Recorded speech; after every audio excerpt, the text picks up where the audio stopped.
পাৰ কৰিলে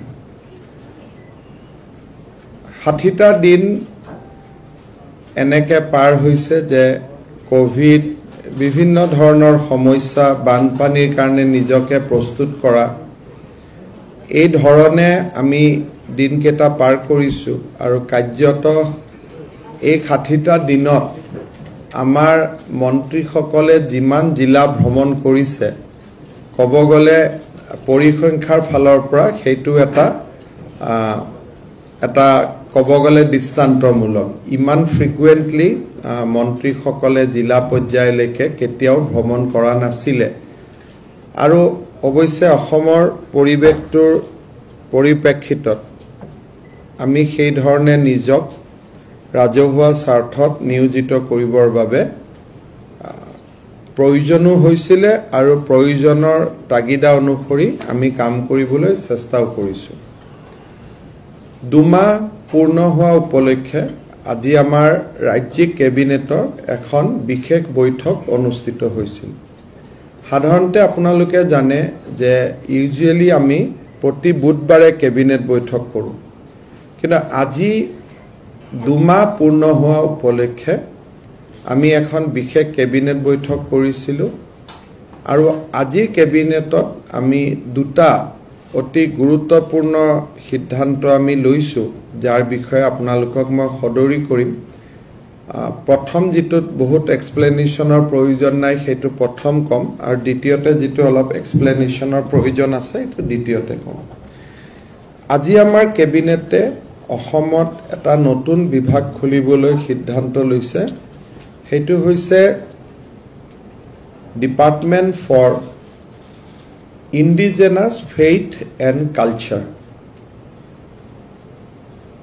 আপোনালোকে জানে যে আমাৰ জনজাতীয় লোকসকলৰ নিজৰ নিজৰ ভাষা আছিলে সংস্কৃতি আছিলে আছেও তেওঁলোকৰ নিজৰ ধৰ্মীয় বিশ্বাস আছে কিন্তু চৰকাৰৰ আনুষ্ঠানিক সহায়ৰ অভাৱত আৰু এই জনজাতীয় লোকসকল এনেকুৱা যে তেওঁলোকৰ আৰ্থিকভাৱে তেওঁলোক সম্পদশালী নহয় যে তেওঁলোকে বহুত টকা পইচা দান বৰঙনিও সংগ্ৰহ কৰিব পাৰে বাথৌ হওক ব্ৰহ্ম হওক দনিয়পলু হওক বা আমাৰ চাহ বাগিচাৰ বিভিন্ন ধৰ্মীয় বিশ্বাসকে হওক আমাৰ মৰাণ মটক সমাজৰ ধৰ্মীয় বিশ্বাসে হওক ৰাভা মিচিং সমাজৰ ধৰ্মীয় বিশ্বাস হওক সাংস্কৃতিক পৰম্পৰা হওক গীত মাত গোটেইখিনি আমি সংৰক্ষণ আৰু সংবৰ্ধনৰ কাৰণে এই ডিপাৰ্টমেণ্টটো আমি খুলিবলৈ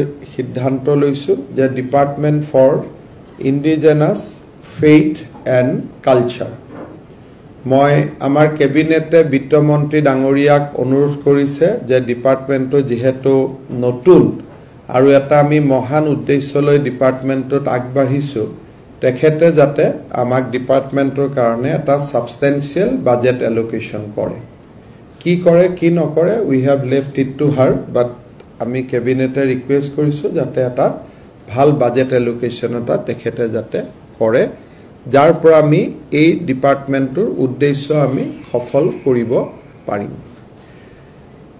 আজি আমাৰ কেবিনেটত কেবাটাও ফাইনেন্সিয়েল আৰু এডমিনিষ্ট্ৰেটিভ ৰিফৰ্মছৰ ওপৰত আমি যুগান্তকাৰী সিদ্ধান্ত কিছুমান গ্ৰহণ কৰোঁ আপোনালোকে জানে যে এতিয়া আমাৰ চৰকাৰৰ স্কিমছ স্যাংচন কৰাৰ নিয়মটো আছিলে যে ডিপাৰ্টমেণ্ট বা ডাইৰেক্টৰ সমূহে কমিশনাৰ বা ডিপাৰ্টমেণ্টলৈকে প্ৰপ'জাল পঠায় ডিপাৰ্টমেণ্টে পুৰণা দিনত প্লেনিং আজিৰ দিনত টিএনডি আৰু ফাইনেন্স ডিপাৰ্টমেণ্টৰ পৰা এপ্ৰুভেল লয় কাম এক্সিকিউট কৰে প্ৰত্যেকটো কাম যিমান শতাংশ এক্সিকিউট হৈছে তাৰ বিপৰীতে ডিডিঅই বিল বনায় ডাইৰেক্টৰলৈকে আহে ডাইৰেক্টৰৰ পৰা সেক্ৰেটাৰিয়েটলৈকে আহে সেক্ৰেটাৰিয়েটৰ পৰা বিত্ত বিভাগলৈকে যায় আৰু বিত্ত বিভাগৰ পৰা পুনৰ ডিডিঅলৈকে টকা মুকলি কৰি দিয়া যায় এই গোটেই ব্যৱস্থাটোৰ আমি এটা ফাণ্ডামেণ্টেল পৰিৱৰ্তন আনিব খুজিছোঁ সেইটো হ'ল যে 2 কোটি টকা পৰ্যন্ত প্ৰতিখন স্কিম ডিপাৰ্টমেণ্টেল কমিটি এটাই এপ্ৰুভেল কৰিব সি আৰু বিত্ত বিভাগ বা প্লেনিং বা TND বিভাগলৈকে যাব নালাগে ডিপাৰ্টমেণ্টেল কমিটিটো হেড কৰিব ডিপাৰ্টমেণ্টৰ কমিশনাৰজনে আৰু বিভাগীয় মন্ত্ৰীৰ অনুমোদন অনুসৰি এই 2 কোটি টকাৰকৈ তলত যিকোনো আঁচনি তেওঁলোকে আৰম্ভ কৰিব পাৰিব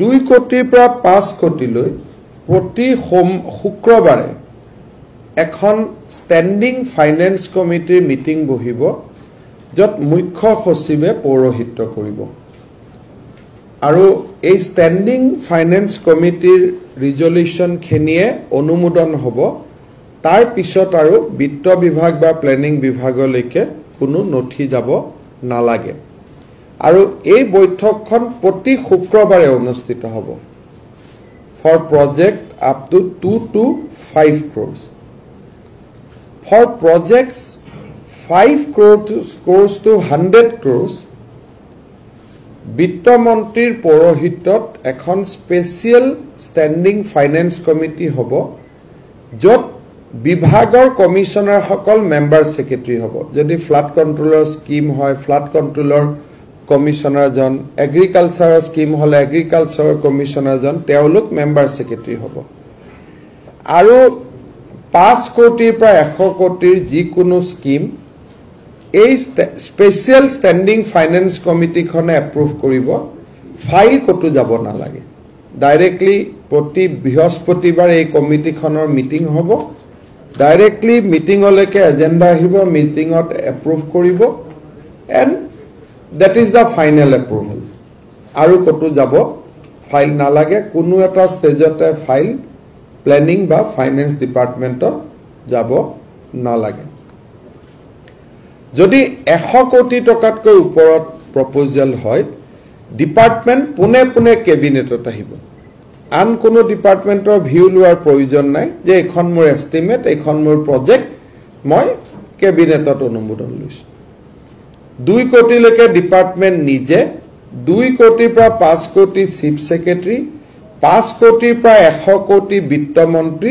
100 কোটিৰ ওপৰত কেবিনেট ইয়াত নথি কতো নাযায় অনলি এজেন্ডা অৰ্থাৎ গোটেই ব্যৱস্থাটোত যেটো আমাৰ হসাখসি আমি ৰেড টেপিজিম আমুলা কেন্দ্ৰিক আমি কওঁ এতিয়া কোনো Deputy Secretary তলত আৰু কোনো ফাইলটো নেদেখিবই It will begin with the desk officer directly go to the meetingৰ পৰা approval হ'ব প্ৰত্যেকটো আঁচনিৰ অনুমোদন হোৱাৰ পিছত কমিটি বিলাকত অনুমোদন হোৱাৰ পিছত ডিপাৰ্টমেণ্টেল মিনিষ্টাৰে অনুমোদন কৰিব যেতিয়া কাম চলিব চলাৰ পিছত ডাইৰেক্টৰে সিলিং প্ৰপ'জাল বুলি যাক আমি কওঁ ডাইৰেক্টলি বিত্ত বিভাগলৈকে পঠাই দিব সেক্ৰেটাৰিয়েটত আৰু আহিব নালাগে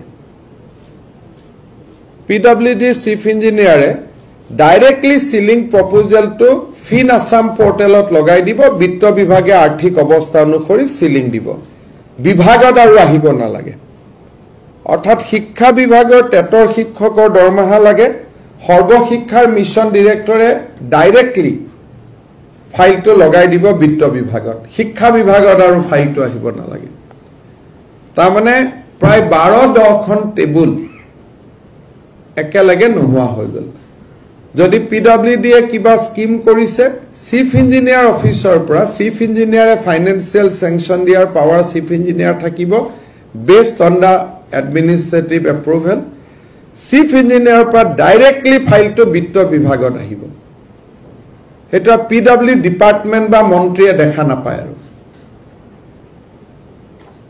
অনুমোদন দিয়াৰ সময়ত ডিপাৰ্টমেন্ট টকা খৰচ কৰাৰ সময়ত ডাইৰেক্টৰেট ইয়াৰ বিভাগত নাহে অৰ্থাৎ কোনবা মন্ত্ৰীয়ে যদি খুদিব লাগে আজি এইটো প্ৰজেক্টত কিমান টকা গল তেওঁ ডাইৰেক্টৰকহে খুদিব লাগিব তেওঁৰ তাত ফাইল নাহে আৰু কমিশনাৰ তাতো ফাইল নাহে ডেপুটি সেক্ৰেটাৰী তাতো ফাইল নাহে directly department to finance department অহা বছৰলৈকে গৈ এই বছৰ আমি নোৱাৰিম ডাইৰেক্টলি এক্সিকিউটিভ ইঞ্জিনিয়াৰৰ পৰা বিত্ত বিভাগ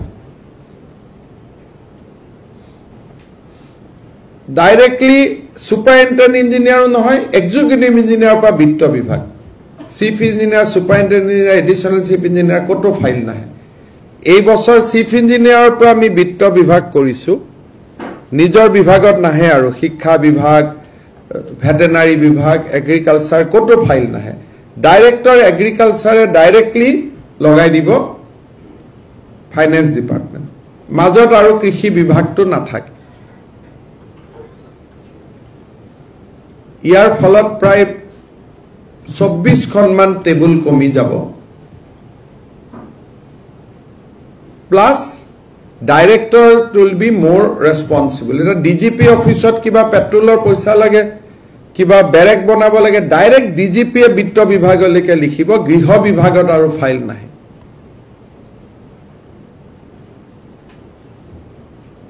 চ' এইটোৰ ফলত আমাৰ ডিপাৰ্টমেণ্টত কাম বহুত কমি যাব। ডিপাৰ্টমেণ্টে মনিটৰিং, ছুপাৰভিজন আদিত বেছি সময় দিব পাৰিব।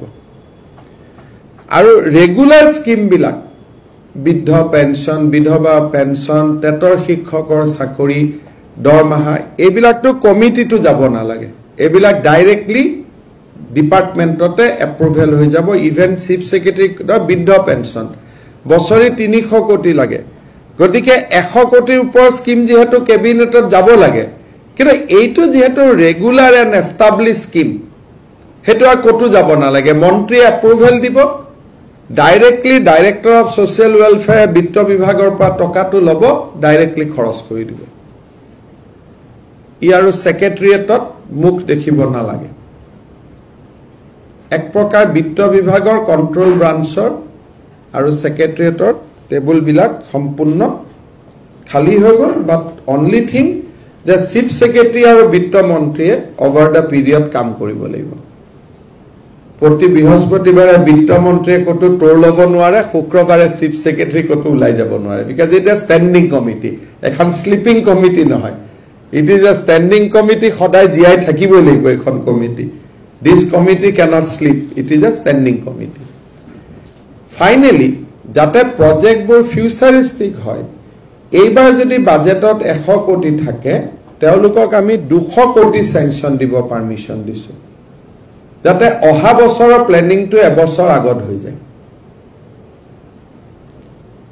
তাৰমানে মোক যদি এইবাৰ বাজেট দিছে মেডিকেল কলেজ এখন বনাবৰ কাৰণে 200 কোটি টকা, তেওঁলোকে দি দিব 400 কোটি টকা, এই ধৰণৰ। আৰু অফক'ৰ্ছ মেডিকেল কলেজবিলাকৰ ক্ষেত্ৰত কি হয়, বাজেট 10 কোটি টকা দিয়া হয়, প্ৰজেক্টটোতো 2 বছৰ দিলেও কমপ্লিট নহয়, সেনেকুৱা প্ৰপ'জেলবোৰ ডাইৰেক্টলি কেবিনেটত গুচি যাব, যিটো লং টাৰ্ম প্ৰজেক্ট, য'ত নেকি 100-200 কোটি টকা এপ্ৰুভ কৰিব লাগিব। সেইটো টুৱাইচ দ্য নাম্বাৰ চাই লাভ নাই, this is a large project, সেইটো ডাইৰেক্টলি কেবিনেটত গুচি যাব। বাকী 100 কোটিলৈকে যিমান প্ৰজেক্ট আছে, টুৱাইচ দ্য বাজেট তেওঁলোকে দিব পাৰিব। আৰু ডাঙৰ প্ৰজেক্ট হ'লে ডাইৰেক্টলি তেওঁলোকে গুচি যাব কলৈকে, কেবিনেটলৈকে। গতিকে এই ধৰণৰ এইখন আমি অহা যিটোৱে নতুন বাজেট অনুমোদন হ'ব, নতুন বাজেটৰ পৰা আমি ইয়াত কৰিম। পোষ্ট ফিলিং আপৰ ক্ষেত্ৰত যিহেতু 1 লাখ চাকৰিৰ পোষ্ট ফিল আপৰ কথা আছে, আমি আগতে পুলিচ চাকৰি ক্ৰিয়েট কৰিলে বিত্ত বিভাগত যাব লাগিছিল, LP স্কুলৰ পোষ্ট ফিল আপ কৰিলে বিত্ত বিভাগত যাব লাগিছিল। এতিয়া আমি কৈছোঁ এইখিনি ডিপাৰ্টমেণ্টেল কমিশ্যনাৰে পাৰিব ফৰ ভেকেণ্ট পোষ্ট। ক্ৰিয়েট কৰিলে বিত্ত বিভাগত যাব লাগিব।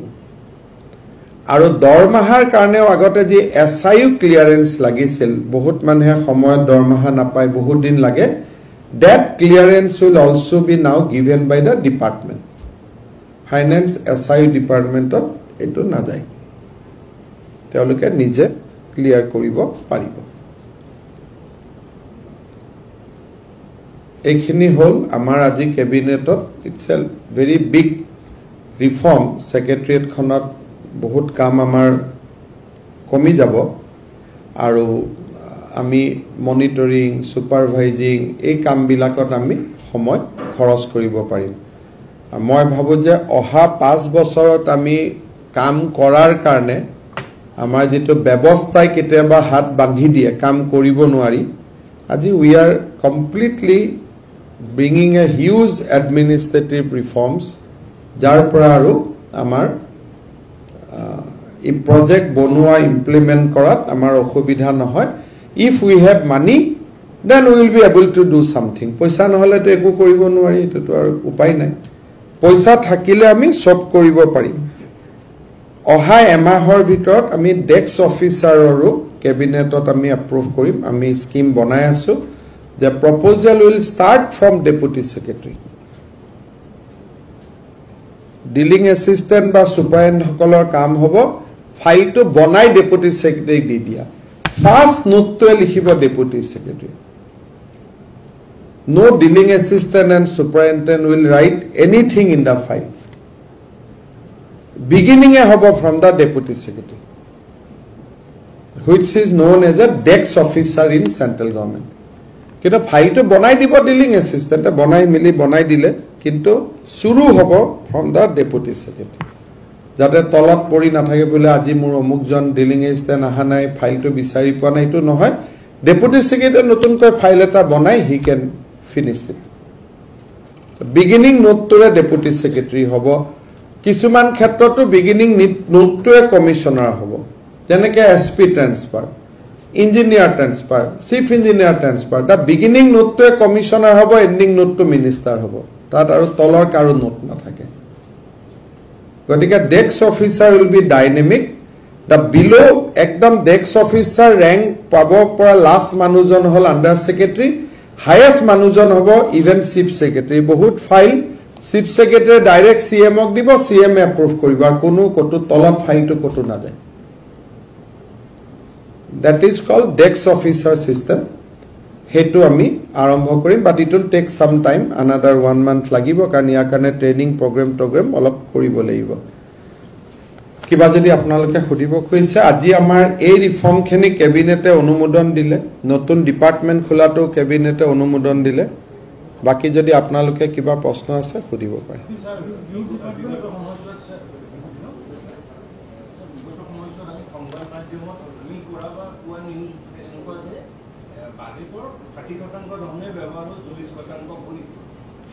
খুৰি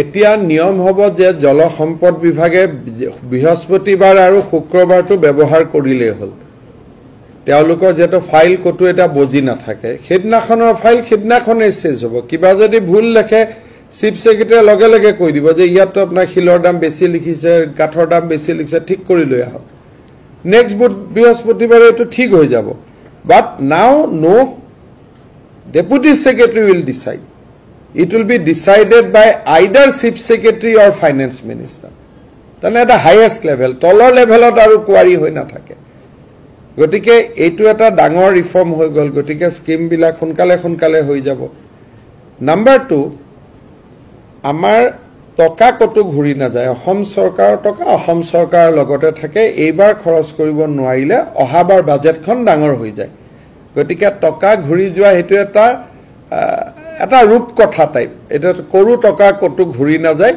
এইবাৰৰ টকা খৰচ কৰিলে অহাবাৰ বাজেটখন দুৰ্বল হৈ যায় এইবাৰৰ টকা খৰচ কৰিব নোৱাৰিলে অহা বছৰ বাজেটখন এই বছৰ ৰুৱা টকা অহা বছৰ টকা মিলি বাজেটখন অলপ ডাঙৰ হৈ যায়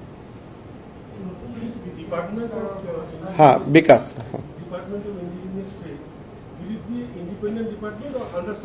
It will be a independent department, but obviously it will be under some minister. But it will not under any ministry. It will be a pure independent department.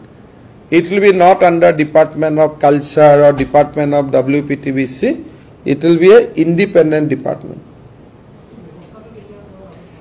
নতুন বাজেট যিদিনাখনৰ পৰা ইমপ্লিমেন্ট হ'ব সিদিনাখনৰ পৰা এই ব্যৱস্থাটো ইমপ্লিমেন্ট হ'ব আৰু আপোনালোকে জানে যে আমাৰ 16 তাৰিখে বিত্তমন্ত্ৰী ডাঙৰীয়ানিয়ে প্ৰথম বাজেট দিব এটু কাৰণে দিনটো আমাৰ কাৰণে খুব ইম্পৰ্টেন্ট যে প্ৰথম মহিলা বিত্তমন্ত্ৰী বাজেট দিয়া অসম বিধানসভা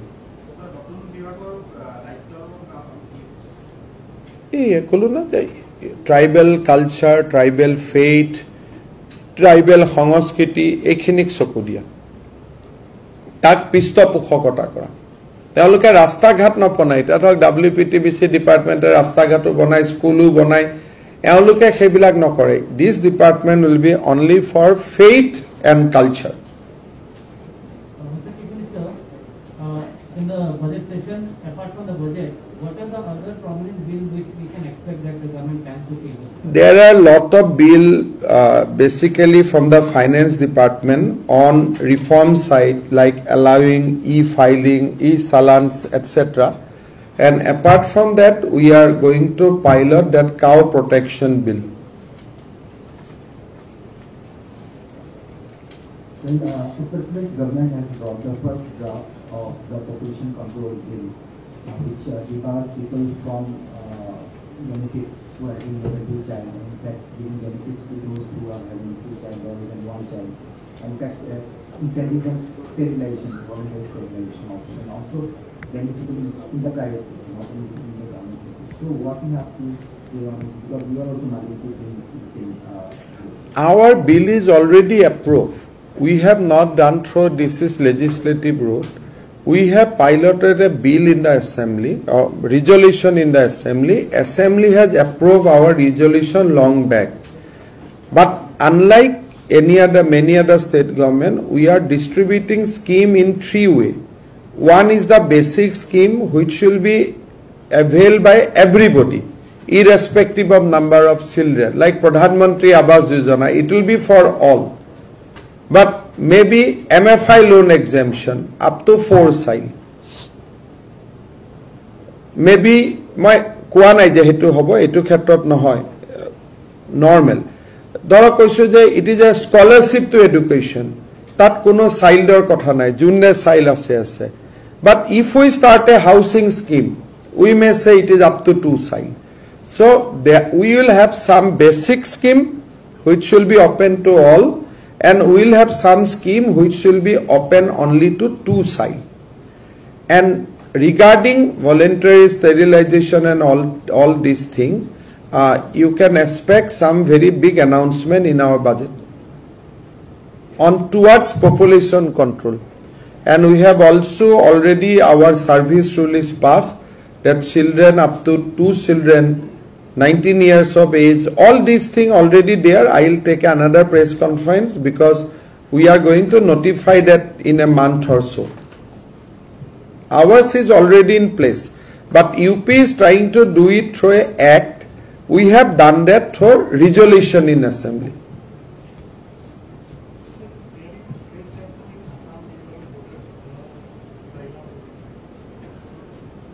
Some tension is going on in both Assam, Nagaland and Assam, Mizoram border. Assam police has been deployed to protect our constitutional boundary.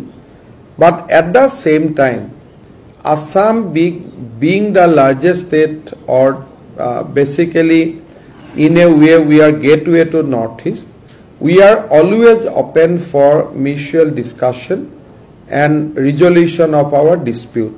But only thing that do not encroach our land. If there is any dispute, we will sit over the table and we will resolve it. As of now, Assam police is working day and night to protect our constitutional boundary.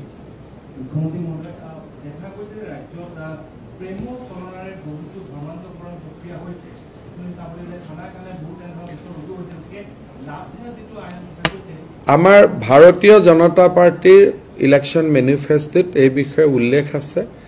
2 মাহে যথেষ্ট নহয়, এইবাৰ আমি cow protection বিল, অহা মাহত population, লাহে লাহে আমি লাভ জেহাদ শব্দটো কোৱা নাই। প্ৰবঞ্চনাত হিন্দুৱে হিন্দুকো প্ৰবঞ্চনা কৰিব নালাগে। এইটো নহয় যে অকল প্ৰবঞ্চনাটো মুছলমানে হিন্দু কৰিলেহে লাভ জেহাদ হয়।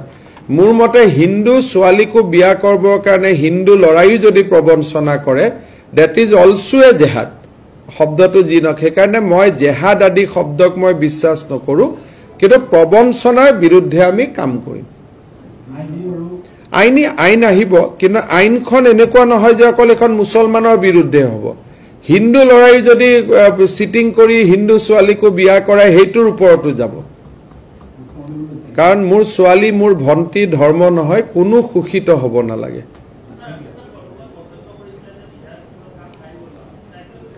এইটো মই কি ক'ম? সংবিধানতে লিখা আছে, এইটোতো মই কি ক'ম? এটা তেওঁলোকে সংবিধানখন বদলাই লওক, মইনো কি কৰিম? তাতে লিখাই আছে লেজিছলেচাৰ অসমীয়াটো কি, বিধায়কৰ অসমীয়াটো কি, এটা মইনো কি ক'ম? সেইটোতো মোৰ কথা নহয়। মই এজন উকিল হিচাপে যি সংবিধানত শিকিছো এইটোকে গাই দিছো। বিধান মণ্ডল, বিধান সভা মানে কি? বিধান, এইটোতো কোনো মই বনোৱা কথা নহয়। সেইকাৰণে মন্ত্ৰী পৰিষদ বিধানসভাৰ ওচৰত দায়বদ্ধ। আমি বিধায়কক উত্তৰ দিব লাগে কি কি কৰিলো, কি কি কৰা নাই। বিধায়কসকল হ'ল আমাৰ মালিক। মালিকে কাম কৰা ল'ৰা কাম নকৰে নহয়। কাম কৰা ল'ৰাই কাম কৰি মালিকক ৰিপৰ্ট কৰিব যে ছাৰ এইখিনি কাম আমি কৰিলো, এইখিনি কাম আমি কৰা নাই। এতিয়া বিধায়কসকলক আমি মালিকৰ পৰা তলত কেনেকে নামাম? বুজি পালে নে কথাটো? এতিয়া তাৰ মাজত আমি মিলা জুলাৰ ভিতৰত চবেই কিছুমান কাম লগ বন্ধুৰ ভিতৰত চলি থাকে, কিন্তু আইনটো আইনেই নহয়। সংবিধানখন আমি কোনে বদলাব পাৰিম? তেতিয়া এইটো লিখা থাকিব যে প্ৰতি সমষ্টিত বিধায়ক নহয়, এজন কাৰ্যকৰী এক্সিকিউটিভ আমি ভোট দিব লাগিব। আমিতো বিধায়ককহে ভোট দিওঁ, যাতে এতিয়া গো পালক আইন, গো ৰক্ষণ আইন, এইবিলাকৰ ওপৰত আইন বনোৱা কামটো হ'ল বিধানসভাৰ। সাবঅৰ্ডিনেট লেজিসলেশনো বনাব, ৰুলছ বনাব, ৰেগুলেশ্যন বনাব, মন্ত্ৰীক কণ্ট্ৰোল কৰিব, মন্ত্ৰীৰ মালিক। বুজি পালে? এইটো ৰাজনীতি বিজ্ঞানৰ ফাৰ্ষ্ট চেপ্টাৰটো এইটো।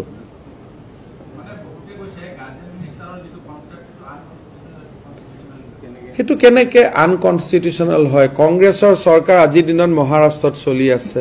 মহাৰাষ্ট্ৰৰ পৰাই গাৰ্জেন মিনিষ্টাৰ আনিছো। গতিকে তেওঁলোকে মহাৰাষ্ট্ৰত সুধি ল'লে হ'ল যে গাৰ্জেন মিনিষ্টাৰটো কি। আজিতো কংগ্ৰেছৰ দিনতে ইনচাৰ্জ মিনিষ্টাৰ আছিল। আমি নামটোহে ইনচাৰ্জৰ জেগাত গাৰ্জেন কৰিছো।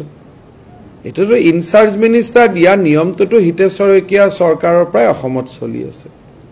আমিতো কোনো নতুন কৰা নাই। খালি আগত যেনিবা ইনচাৰ্জ অকল জিলাত নগৈছিল, আজিকালি আমাৰ মন্ত্ৰীবিলাক ঘনাই ঘনাই জিলাত যায়।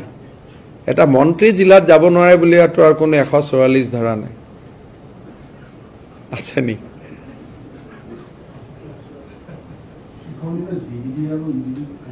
মাৰ্জ হ'ব অহা কেবিনেটত। যতীন হাজৰিকাৰ এখন কমিটি আছিলে 2005ত। একচুৱেলি এই যে ডেস্ক অফিচাৰ আদি আমি কৰি আছো, এইটো নতুন কথা নহয়। তৰুণ গগৈ ডাঙৰীয়াই যতীন হাজৰিকা কমিশ্যন এখন কৰিছিলে। তেওঁলোকে ৰিপৰ্টবিলাক ইমপ্লিমেণ্ট নকৰিলে।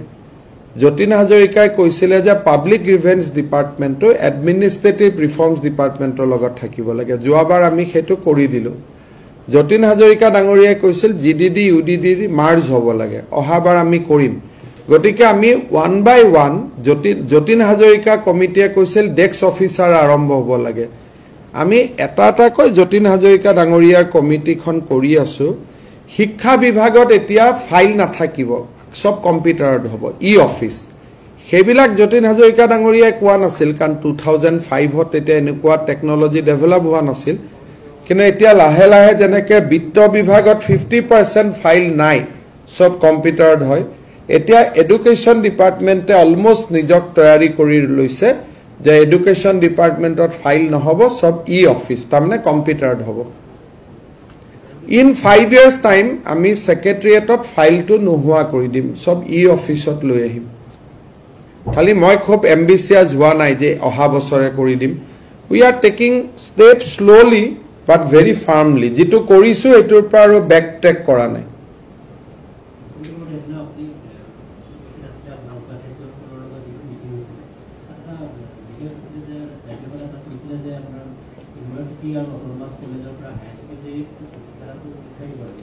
তেখেতে মোকো কৈছে, আমি কৈছো যে এইটো কেবিনেটত আমি সিদ্ধান্ত লৈ আপোনাক জনাম, কিন্তু আপোনাৰ পৰামৰ্শটো আমি বিবেচনা কৰিম। কিন্তু মই ভাবো যে it will take another year's time, কাৰণ এইবাৰ কোভিডৰ সময়ত আমাৰ চিট নাথাকিব। কাৰণ এবাৰতো সব লৰাই মেট্ৰিক পাছ কৰিব গতিকে এইবাৰ অকনমান হয়তো তেখেতৰ পৰামৰ্শটো মনাত অসুবিধা হ'ব কিন্তু পৰামৰ্শটো খুব যুক্তিপূৰ্ণ গতিকে হয়তো অহা বছৰৰ পৰা আমি 2022-23 পৰা তেওঁৰ পৰামৰ্শটো আমি মানিব লাগিব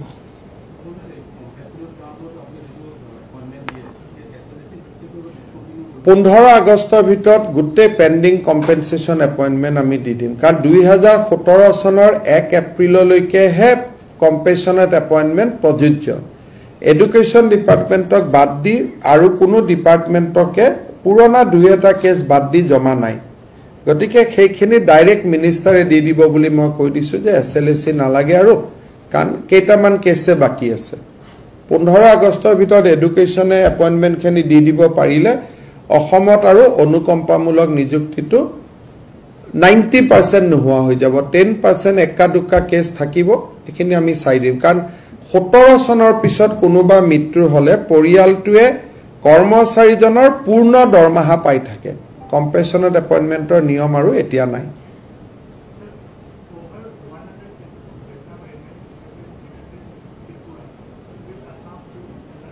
100 Delta variant we have from beginning. Delta plus we don't have. But Delta plus we are doing genomic sequences. But as of now we do not have Delta plus.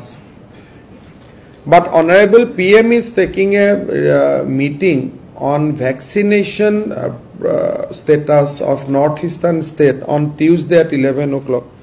He is going to have a VC with the northeastern states.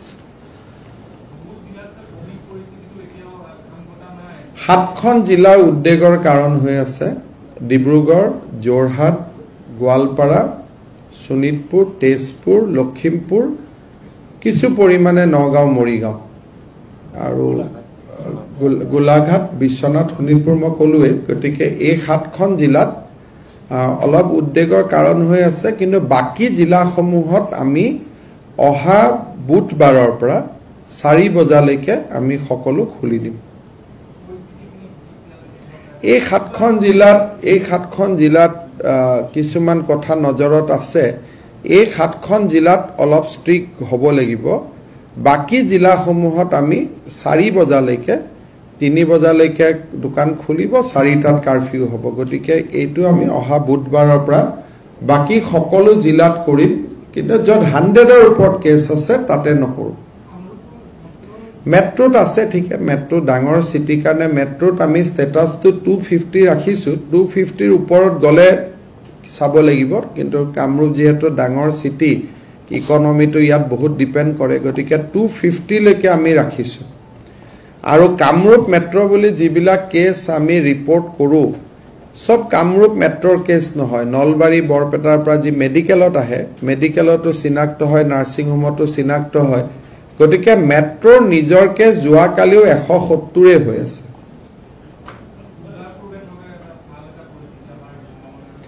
অলপ এই 7খন জিলাৰ ওপৰতে depend কৰে এই 7খন জিলাত আমি DC সকলক strict কৰি কাম কৰিব দিছো এই 7খন জিলাৰ পৰাই কেছখিনি আহি আছে বৰাক ভেলিটো এতিয়া কেছ নাই ধুবুৰী গোৱালপাৰা কেছ বহুত কমি গল কিন্তু উজনি অসম আৰু উত্তৰ অসমৰ এই 7খন জিলাৰ পৰিস্থিতি গম্ভীৰ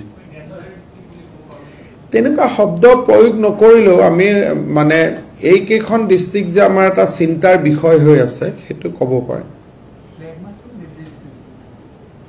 না পুলিশ সিআৰপি অলপ ঘুৰিছে যাতে মানুহে নিয়মবোৰ মানে আৰু এটা ডাঙৰ কথা হৈছে কি কেইটামান সৰু সৰু অবজাৰভেশন আমাৰ গাৰ্জেন মিনিষ্টাৰ সকল সেইকাৰণে ডিস্ট্ৰিক্টত জলে কিছুমান ফিডবেক পোৱা যায় বহুতে কৈ আছে যে সুলাই ঘাটিৰ পৰা এই বস্তুটো বাঢ়ি আছে ইট ইজ ফ্যাকচুয়ালি সব মন্ত্ৰীয়ে গৈ দেখা পাইছে গধূলি যে সুলাই খাবৰ কাৰণে বহুত ডাঙৰ এটা মদৰ দোকানতো কিনি ললে গুছি আহিলে সুলাই ঘাটিত বহি খাই সেইকাৰণে আমি জিলা বিলাকৰ নিৰ্দেশ দিছো যোৱা কালিৰ পৰা যে সব সুলাই ঘাটি ভাঙি দিব লাগে যিমান জাগাত কেছ বাঢ়িছে কৰবাত নহয় কৰবাত সুলাই মদৰ লগত কানেক্টিভিটি আমাৰ মন্ত্ৰীসকলে দেখি আহিছে এটা এটা serious ম্যাটাৰ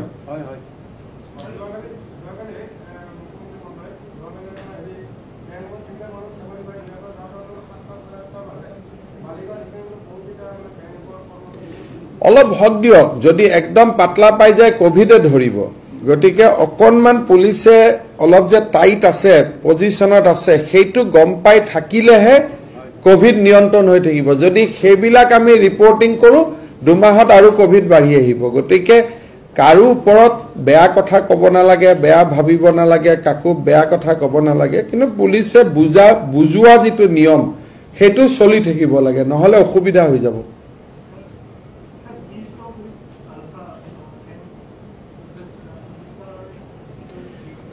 Look, I have already said in various occasions, we want to discuss with Alpha to resolve the issue finally. However, Alpha has categorically said that they cannot discuss anything unless Government of India agreed to discuss the question of sovereignty. But as far as Assam government and Government of India is concerned, we take oath to protect the sovereignty. The minute we discuss sovereignty, that means we are violating our oath. We cannot continue as a minister. So these two are irreconcilable positions. Paresh Barua has also said that on many occasions that I have fought entire life. Now why I should discuss something except sovereignty? We have also said that we cannot discuss anything if sovereignty is an issue. Now, how to resolve that? Some mid-level approach has to be find out. Kiba ta major rasta ulabo lagibo, modhyam pantha ta ulabo lagibo.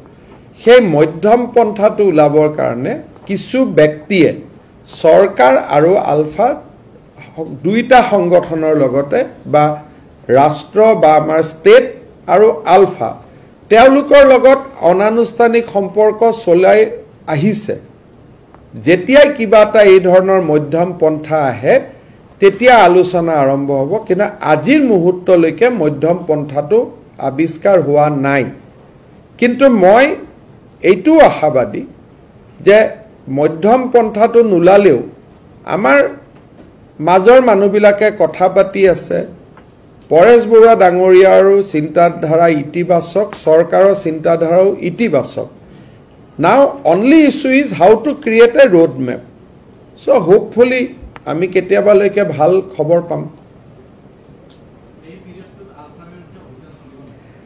সক আলফাৰ বিৰুদ্ধে অভিযানটো অসমত এনেও নচলে তেতিয়া অভিযান চলে যেতিয়া কোনোবা ইয়াতে এক্সট্ৰিমিষ্ট উইথ আৰ্মছ অসমত থাকে যদি আৰ্মছ ল এক্সট্ৰিমিষ্ট থাকে তাৰ বিৰুদ্ধে তো পুলিচে তো বহি থাকিব নোৱাৰে হেটো তো ভায়োলেশন অফ ল গতিকে এই গুটেই কথাটো ডিপেন্ড কৰে আমি এটা মাইনমাৰত গৈ অভিযান চলোৱাৰ কথাটো নাই কিন্তু গুৱাহাটীত যদি এটা আৰ্মছ ল লৰাজন ঘূৰি থাকে হেটো তো এৰেষ্ট কৰিবই লাগিব পুলিচে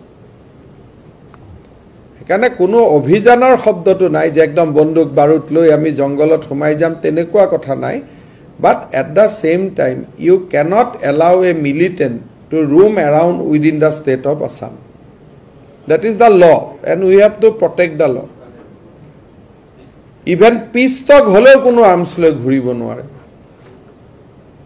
Aji taleke eta himat khumai thakibo lage. Gotike kali jodi Guwahati Phasi Bazar kumba ejane arms loi ghuri fure. Tele etu to police to tak thana leke aniboi lagibo. Hetuk obhijan boli nokoy. কিন্তু যদি এটা আপুনি কয় যে মাইনমাৰত অভিযান চলাব নেকি কৰবাত অভিযান চলাব নেকি তেনেকুৱা প্ৰস্তাৱ অসম পুলিচৰ সন্মুখত নাই কিন্তু মেইনটেইনিং ল and order not allowing anything illegal within the soil of the state that is the responsibility of a state government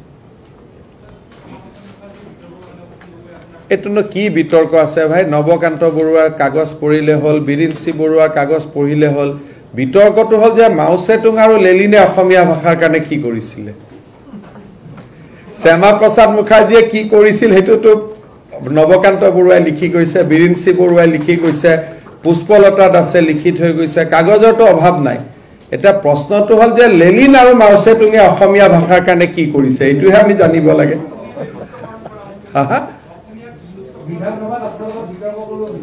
কোন মই লেনিন আৰু মাও চেতুঙৰ লগত বিতৰ্ক কৰি ল'ম না বিধানসভাত ইণ্ডিপেণ্ডেণ্টে 2 মিনিটেই পাব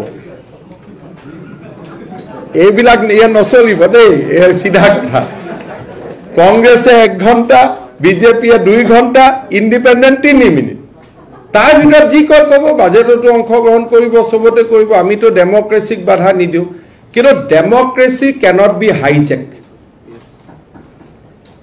ডেমক্ৰেসি তো মানে অটক্ৰেসি হ'ব নোৱাৰে যে ময়ে কম মুকে শুনিব মোৰ বাদে অসমত কোনো নাই হেতু নহব বুজি পালেনে আৰে অসমীয়া আৰু হিন্দু তো 5000 বছৰৰ পৰা আগত চলি আছে মই ৰখাব পাৰো নেকি হিন্দু এটা প্ৰবাহমান ধাৰা হিন্দুক আপুনি মই কেনেকৈ ৰখাম 6000 বছৰ আমিতো তেওঁ আপুনি মই কোনোবা এজনটো হিন্দুৰে লৰা নহয় ইভেন ভাৰতত থকা মুছলমান বিলাকতো কোনোবা এটা হিন্দুৰে লৰা 6 পুৰুষ আগত 12 পুৰুষ আগত 20 পুৰুষ আগত খ্ৰীষ্টান এজনতো কোনোবা হিন্দুৰে লৰা গতিকে হিন্দুত্বটো আপুনি কেনেকৈ নোহোৱা কৰিব হিন্দুত্ব নোহোৱা কৰা মানে মাটিৰ লগত সম্পৰ্কটো কাটি দিব লাগিব যে যি মাটিত মই জন্ম হৈছো সেই মাটিত মই নাই হয় না যেতিয়া বুৰঞ্জী লিখিব তেতিয়াতো আপুনি গংগাৰ কথা লিখিবই লাগিব আপুনি কামাখ্যাৰ কথা লিখিবই লাগিব নৱগ্ৰহৰ কথা লিখিবই লাগিব এটো না আপুনি কেনেকৈ নোহোৱা কৰিব বুজিলে সেইকাৰণে এটা কথা আপোনালোকে সকলোৱে বুজি ল'ব লাগিব যে BJP will not allow democracy to be hijacked but BJP will allow and will welcome participatory democracy কিন্তু যদি নিজে ভাবে মোৰ বাদে অসমত কোনো নাই ময়ে কম ময়ে শুনিম আমিতো তালি মাৰিবৰ কাৰণে নাযাও নহয়